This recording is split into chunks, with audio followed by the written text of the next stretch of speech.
Fala aí, pessoal, tudo bem? Professor Luiz Fernando aqui na área, professor de História aqui do nosso canal. Vamos dar continuidade à nossa aula, ao nosso tema especial para o Enem, conflitos e movimentos sociais relativos à questão agrária. Esta é a aula de número 2. Não vá embora, fique aqui comigo, já deixa aquele like, já se inscreva no canal se você não é inscrito. Se você quer o PDF dessa aula, é só clicar no link do nosso Telegram e solicitar lá o PDF desta aula. Perfeito?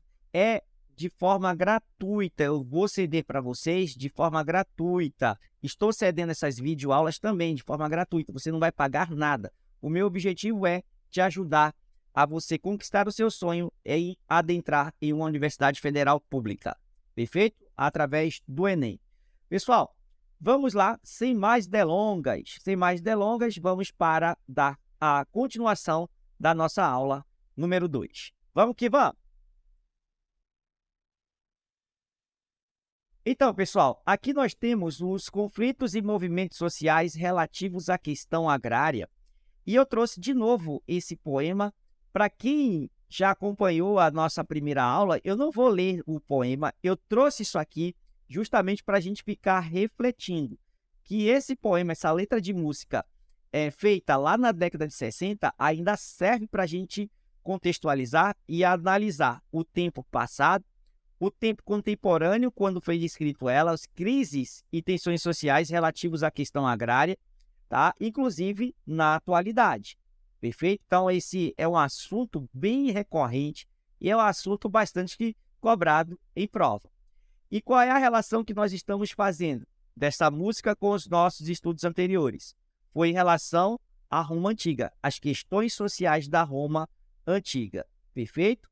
E agora, nós vamos falar aqui das conquistas romanas durante a fase da República. Então, galera, na fase da República, como vimos anteriormente, os plebeus conquistaram direitos, mas a sua vida social de muitos plebeus, exceto dos plebeus ricos, não tiveram ali um sucesso. Eles não conseguiram adquirir riquezas, não conseguiram adquirir terras. Muito pelo contrário, os mais pobres ficaram cada vez mais pobres. Os escravos que chegando em Roma foram substituindo a mão de obra plebeia. Essa mão de obra plebeia, sem trabalho no campo, principalmente, fez o processo que a gente chama de êxodo rural.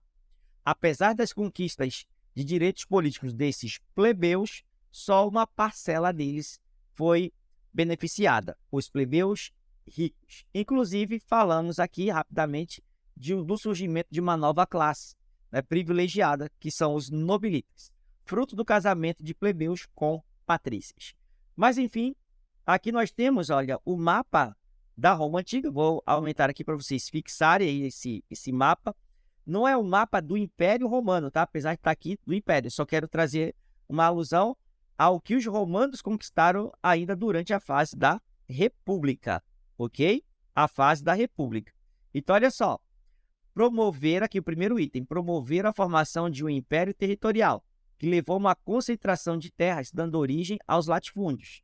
Então, na fase da República, eles conquistam a Península Itálica, e eles, os romanos, saem daqui, da região do Lácio, e faz a sua política expansionista na Península Itálica, onde encontram os gregos aqui, na Magna Grécia, no sul da Península Itálica. Os romanos, na fase da República, lutam contra os cartaginenses, nas famosas guerras púnicas. Os romanos vencem e conquistam o chamado Mediterrâneo Oriental. Conquistam a Península Ibérica, conquistam o norte da África. E depois os romanos, com a retórica de salvar os gregos da dominação macedônica, aqui, na Península Balcânica, os romanos vão conquistando também o Mediterrâneo Oriental. Então, os romanos conquistam o Mediterrâneo Ocidental e conquistam também o Mediterrâneo Oriental. Então, veja que na fase da República, Roma forma um território, ou seja, eles promovem a formação de um império territorial. É aquilo que eu falei para vocês na aula 1. A República Romana era anacrônica, certo? Ou seja, era uma instituição republicana, mas parecia ser um império devido à imensa quantidade de terras conquistadas aí pelos romanos e por cidadãos romanos. A região da Gália, atual França, foi conquistada pelo Júlio César, um camarada aí que virou, né, que se tornou ditador de Roma. Então, Júlio César conquistou a Gália. E os romanos, eles tornam o Egito como uma espécie de protetorado na República, mas depois passa a pertencer ao Império, já na fase do Império Romano. Ok? Então, só no Império Romano que o Egito, de fato, se torna aí uma província, digamos assim, do Império Romano. Bom, os problemas ocasionados pela expansão territorial, como nós viemos falando aqui, o êxodo rural, a revolta dos plebeus, a revolta de escravos, Espartacos, por exemplo, e os políticos romanos só fazendo políticas para atenuar esses problemas, inclusive adotando a política do pão e circo, agradando a população que momentaneamente esquecia os seus problemas devido às festividades, à luta dos gladiadores, enfim. Perfeito? Agora, aqui nós temos, bom, né, ainda estamos na República, as tentativas de reforma agrária. Observe, na atualidade, nós temos aí tentativas de reforma agrária.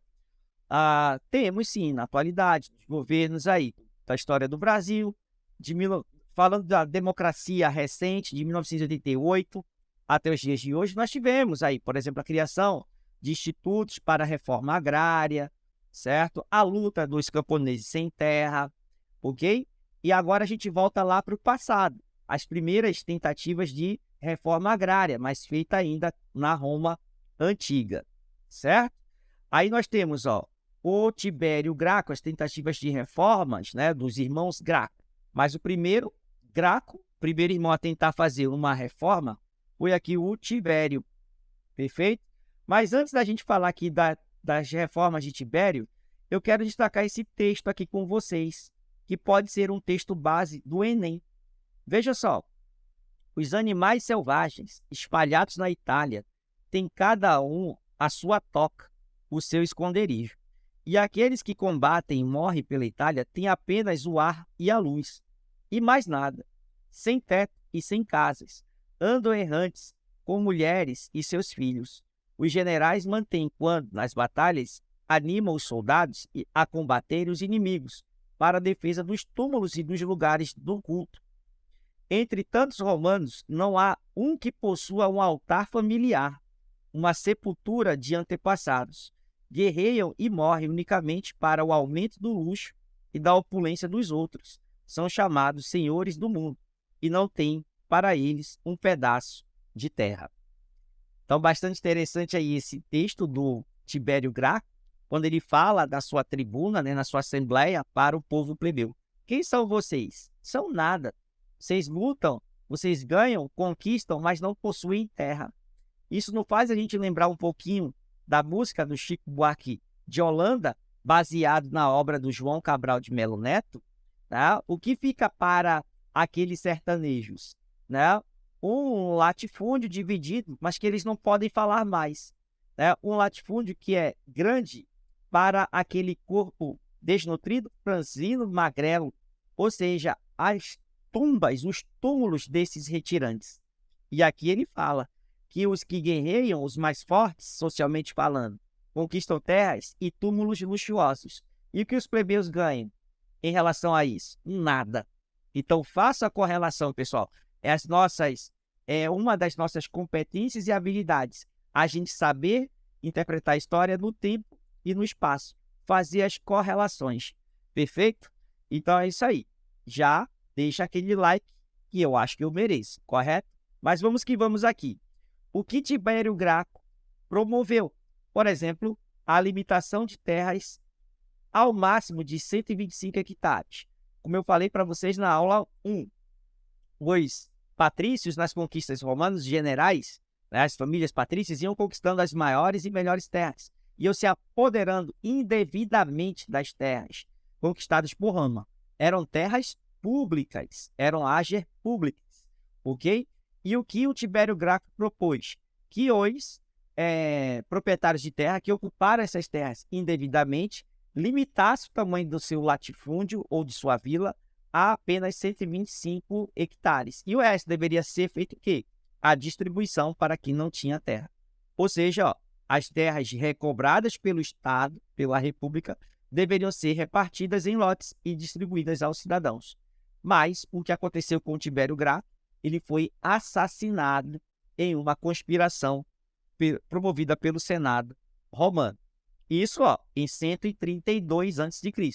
Então ele assume a Assembleia do Povo, ele lidera a Assembleia dos Plebeus em 133. No ano de 132 a.C. é assassinado.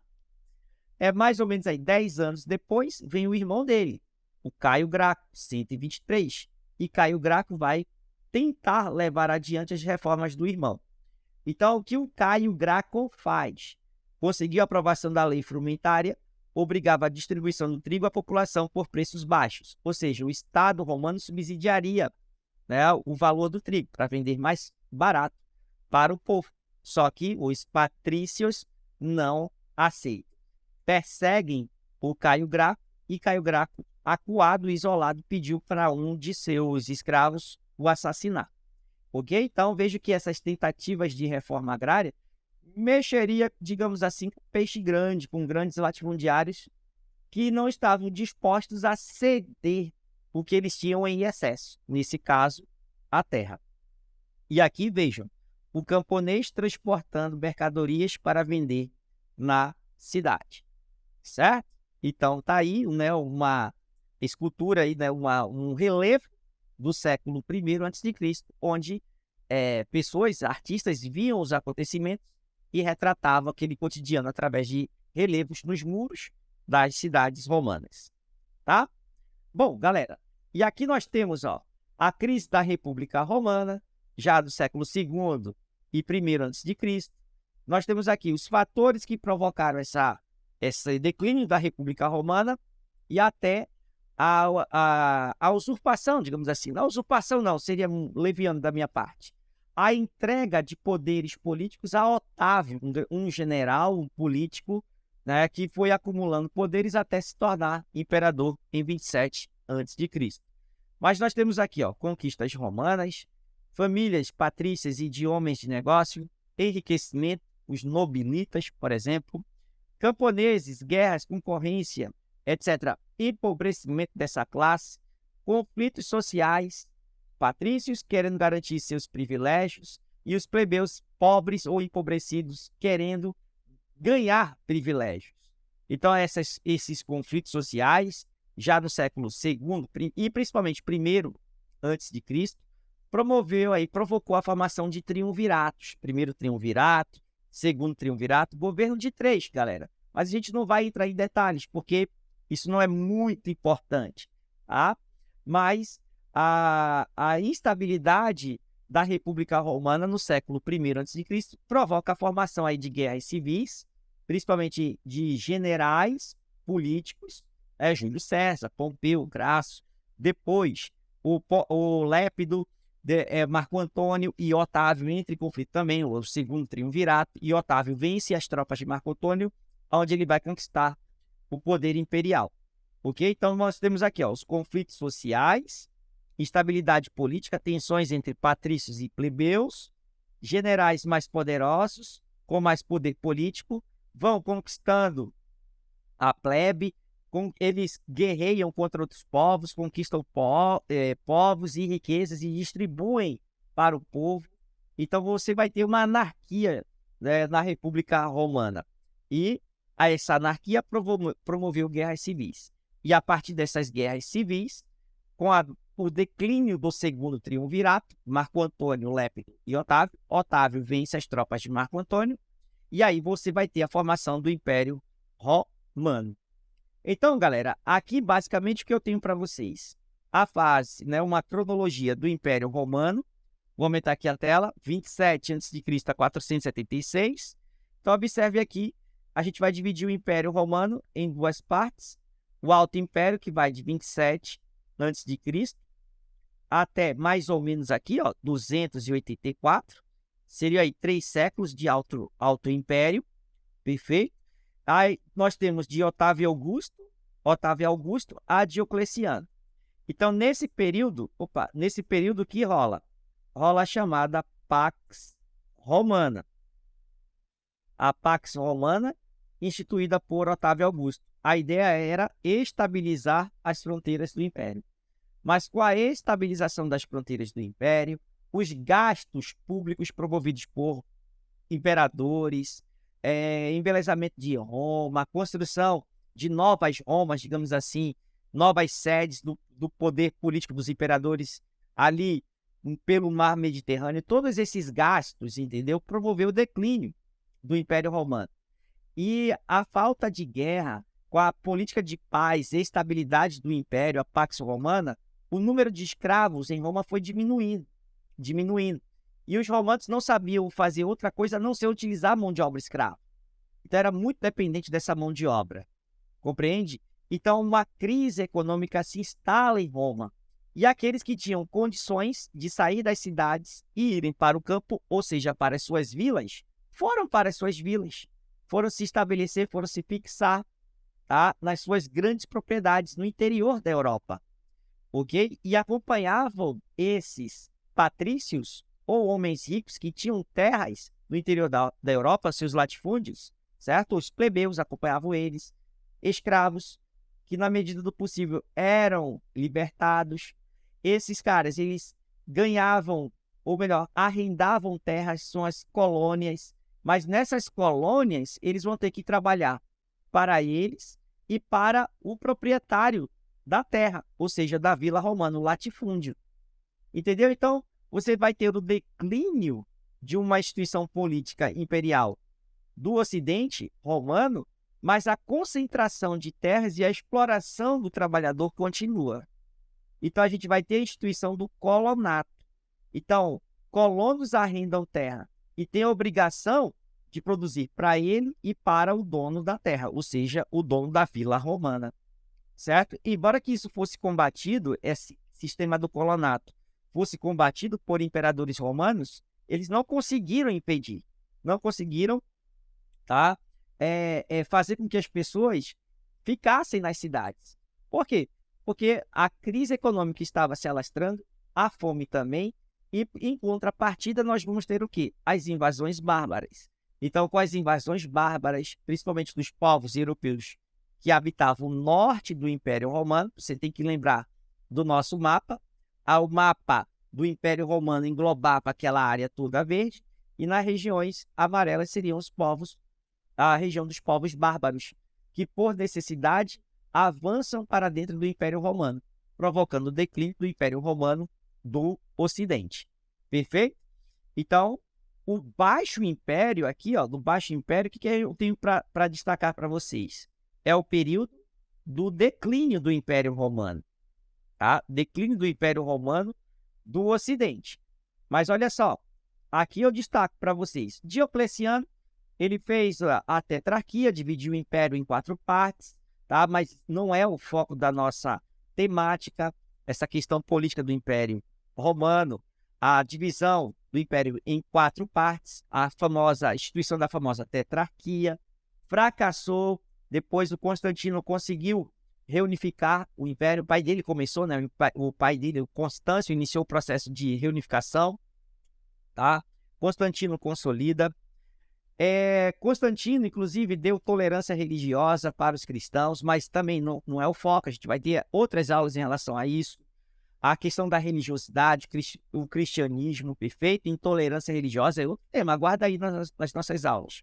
Constantino, ele transferiu a capital do Império Romano de Roma para Bizâncio, que passou a ser chamada de Constantinopla, e o seu sucessor, mas não direto, mas um dos seus sucessores, o Teodósio, ele divide o Império Romano em 2 partes, tá? Império Romano do Ocidente, capital em Roma, e Império Romano do Oriente, capital em Constantinopla. Então nós temos aqui a figura do Teodósio, que inclusive oficializou o cristianismo. O cristianismo se tornou religião oficial de Roma, tá? Então vai parar as perseguições aos cristãos, vamos ter uma mudança de comportamento, perfeito? Mas enfim, galera, em 476, no auge das migrações bárbaras, ou seja, bárbaros do norte da Europa, da região mais fria, avançam sobre o Império Romano no sul, já em declínio. E um bárbaro, né? Um povo bárbaro específico, os Érolos, ou seja, esse povo érolo, eles invadiram Roma. E o seu rei, chamado Odoacro, destituiu do poder o último imperador romano, que porventura se chamava Rômulo Augusto, certo? Então, em 476, cai o Império Romano do Ocidente. E aí o que nós vamos ter nesse processo? Uma fusão de culturas. Observe, fusão de cultura. A cultura germânica do norte da Europa vai se fundir com a cultura romana. Então, o que vai haver nesse entrecruzamento? Os bárbaros, eles vão adquirir a cultura romana e os romanos adquirirão a cultura bárbara. Vamos ter misturas de instituições. Então, por exemplo, os bárbaros, eles, quando lutavam, a nobreza de guerreiros, né, os guerreiros bárbaros, quando lutavam contra uma tribo inimiga, era comum os guerreiros distribuírem as terras conquistadas entre si. Ou seja, provocando ali uma relação de fidelidade, que a gente chama de comitatus, uma relação de fidelidade. Que seria isso? Um guerreiro experiente, junto com seus guerreiros menos experientes, combatia uma tribo inimiga, venciam. Aquele guerreiro experiente, ele distribuía terras aos seus soldados, aos seus guerreiros de sua confiança.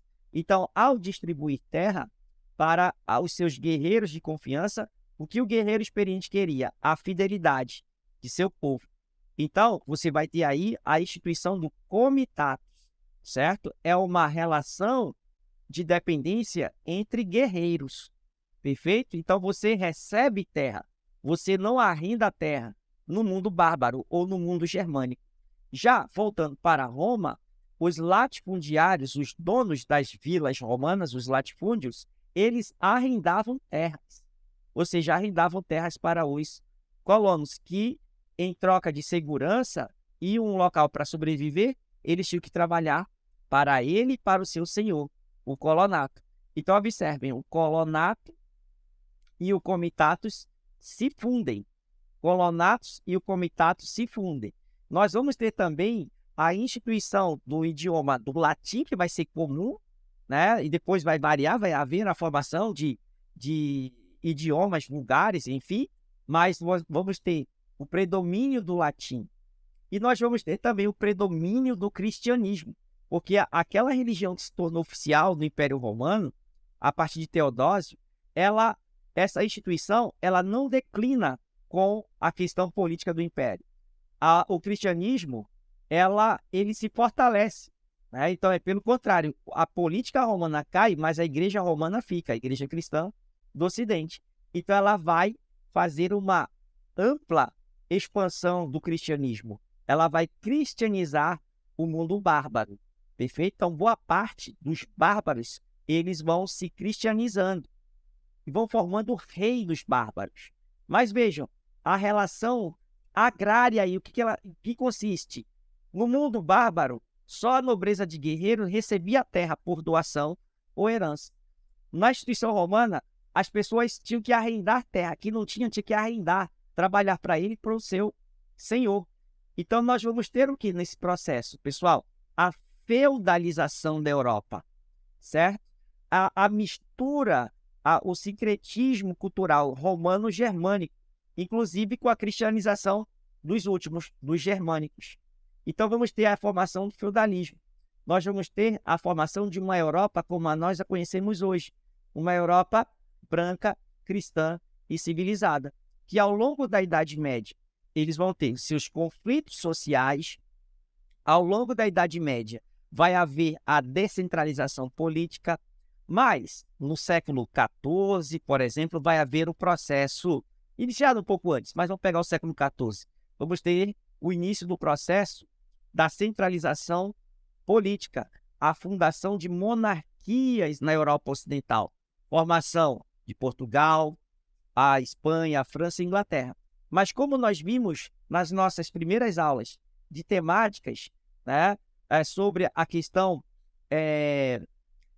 de exploração da terra, pessoal, as nossas temáticas sobre a exploração da terra, vou deixar o vídeo aqui na descrição dessa série, você vai ter que lembrar que essas monarquias nacionais modernas, Portugal e Espanha principalmente, que se centralizaram politicamente, primeiro do que a França e a Inglaterra, né, consolidaram sua monarquia, eles passaram a promover a expansão marítima.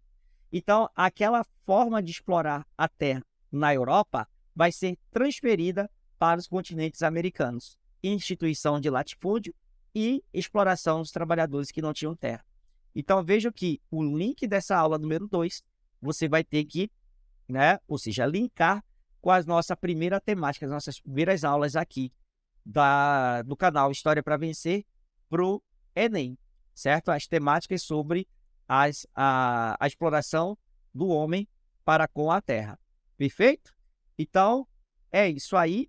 Aguardem que a nossa terceira aula vai ser resolução de questões. Estudem, revisem os vídeos, leiam os seus livros didáticos de ensino médio relativos à história da Roma Antiga e à feudalização da Europa. Forte abraço e ficamos por aqui. Toda semana uma videoaula nova, beleza? Deixa o like e até a próxima.